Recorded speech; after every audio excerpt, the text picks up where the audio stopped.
एक बार एक राजा भेष बदलकर रात में नगर का भ्रमण कर रहा था। अचानक वर्षा होने लगी। उसने एक मकान का दरवाजा खटखटाया। अंदर जाकर राजा ने गृह स्वामी से कहा, मैं कई दिनों से भूखा हूँ। भूख के मारे मेरे प्राण निकल रहे हैं। जो कुछ हो मुझे तुरंत खाने को दे दो। गृह स्वामी स्वयं अपनी पत्नी व बच्चों सहित 3 दिन से भूखा था। घर में अन्न का एक दाना तक नहीं था। वह बड़े धर्म संकट में पड़ गया। उसे समझ नहीं आ रहा था कि वह अपने भूखे अतिथि को कहां से भोजन कराए। तभी उसके मन में एक विचार आया। वह घर से बाहर निकला और घर के सामने एक दुकान से 2 मुट्ठी चावल चुरा लाया।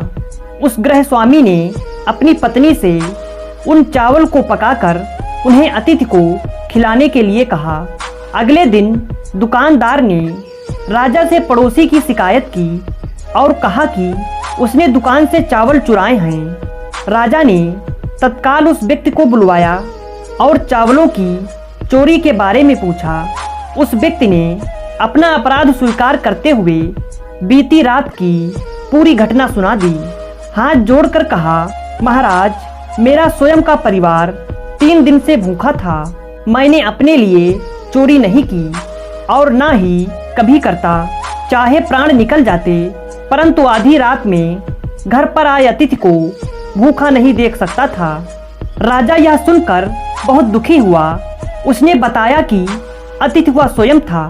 फिर उसने उस दुकानदार को बुलवाया और पूछा कि क्या उसने अपनी दुकान से पड़ोसी को रात में चावल चुराते हुए देखा था।